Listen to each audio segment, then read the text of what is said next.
उलमा की जानिब से मौलाना बदरुद्दीन अजमल साहब को असदुद्दीन ओवैसी साहब की पार्टी MIM से इत्तेहाद पर नोटिस दी गई और जवाब तलब किया गया। इसके बाद दोनों पार्टी और जमात के मानने वालों की जानिब से और ख़ास तौर से अवाम की तरफ से सवालात की बारिश शुरू हो गई। अगर ओवैसी या उनकी पार्टी को वोट न दें तो फिर किसको वोट दें? अगर हर पार्टी को मुस्तरद कर दिया जाए तो फिर मुतबादिल कहाँ हैं? और सबसे बड़ा सवाल, आखिर कौम करे तो क्या करे? आज हम इन्हीं सवालात का सीधा और खुला जवाब तलाश करने की कोशिश करेंगे। क्या बस यही काम रह गया है कि ये बी टीम है, वो बी टीम है? कौन बताएगा कि ए टीम कौन सी है? आखिर कौम को कब तक यूं ही उलझते रहना होगा? ये है खबरों की खबर और आप देख रहे हैं खबरों की खबर टीवी।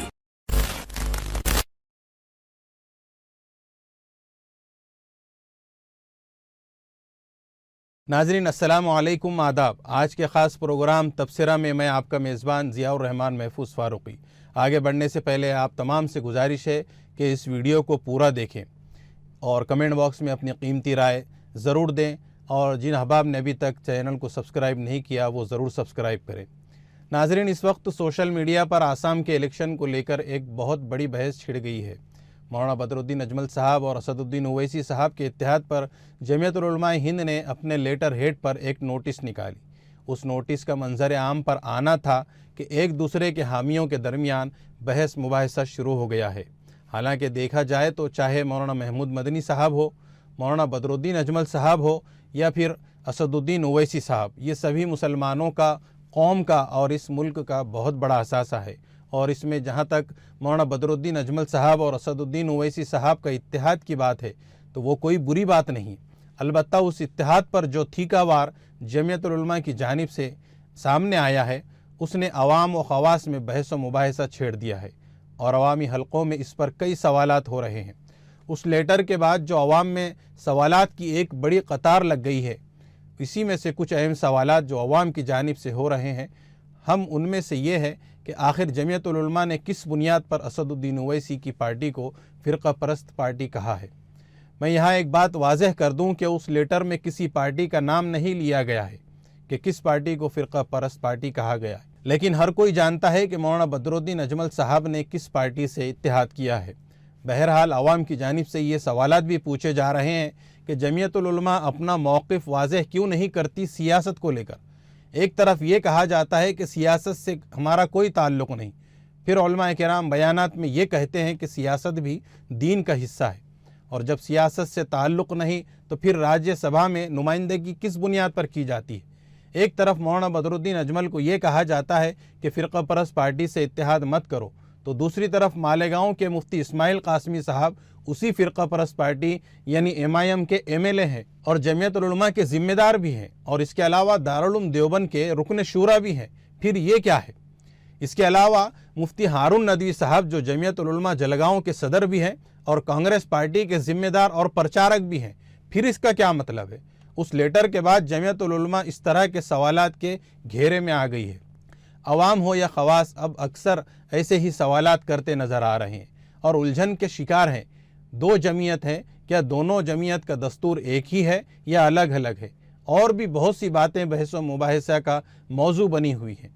नाजरीन, आज सबसे बड़ा मसला ये नहीं कि कौन सी पार्टी सही है, बल्कि सवाल ये भी है कि कौन सी क़ियादत सही है, कौन सा कायद सही है या कौन हमारा कायद है। जब कहा जाता है उसको वोट न दो, उसकी हिमायत न करो, तो फ़ौरन सवाल उठता है फिर किसको वोट दें, मुतबादिल क्या है? और जवाब दिया जाता भी है तो सिर्फ इतना कहा जाता है कि किसी भी सेकुलर पार्टी को दो, और फिर ये भी नहीं बताया जाता है कि आखिर वो सेकुलर पार्टी है कौन सी।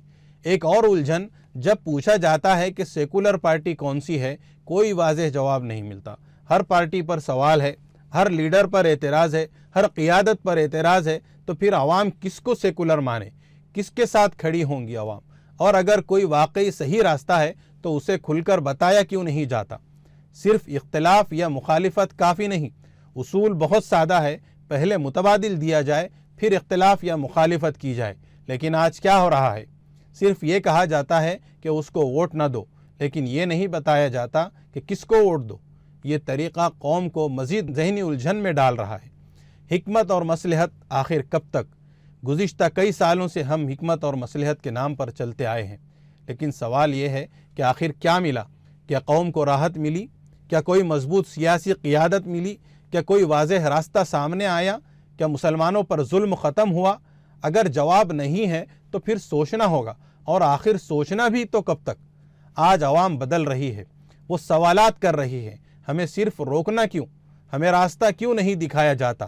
اگر سیاسی پارٹیاں پوری سیکولر نہیں ہیں تو پھر اپنی سیاسی پارٹی کیوں نہیں بنائی جاتی؟ اگر اویسی اور ان کی پارٹی کو سپورٹ نہ کریں اور پارلیمنٹ میں نہ جانے دیں تو پھر ان کی جگہ کون ہے جو پارلیمنٹ میں مسلمانوں کی نمائندگی کرے گا؟ کون مسلم لیڈر اور قائد ہے جو آنکھ میں آنکھ ڈال کر مسلمانوں کی آواز اٹھاتا ہے؟ یہاں تک کہا جا رہا ہے کہ چلو مان لو اسد اویسی کو ہرا دیں گے، اب پارلیمنٹ میں اویسی بھی نہیں ہے، تو پھر اس کے بعد کیا؟ لوگ اب کھل کر کہہ رہے ہیں ہمیں واضح رہنمائی چاہیے، ہمیں قیادت چاہیے۔ عوام کے دماغوں میں یہ بھی بات ہے کہ مولانا لوگوں کا سیاست میں کوئی کام نہیں، وہ مسجد مدرسہ سنبھالے، اور عین الیکشن کے وقت ہی یہ مولانا لوگ کیوں آ جاتے حمایت اور تائیدات کرنے کے لیے؟ یہ سب عوام کے سوالات ہیں جو کہیں نہ کہیں اب خواص کے طبقے میں بھی ہو رہے ہیں، اس پر غور کرنے کی ضرورت ہے۔